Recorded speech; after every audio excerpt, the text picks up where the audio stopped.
Want to fix an unresponsive iPhone touchscreen? First, remove any case or screen protector and clean your screen to rule out dirt, oil, or debris interference. Next, perform a force restart to clear software glitches. Quickly press and release the volume up button, then press and release the volume down button. Finally, press and hold the side button. Keep holding until the screen goes completely black and the Apple logo appears, then release. This process shuts down all background processes and reloads iOS without deleting any data. If your screen is still frozen, repeat the force restart sequence. Sometimes it takes a couple of attempts to register. Once your iPhone reboots, test the touchscreen.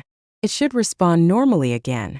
If you continue to experience issues, back up your device and contact Apple support, as it could be a hardware fault requiring professional service.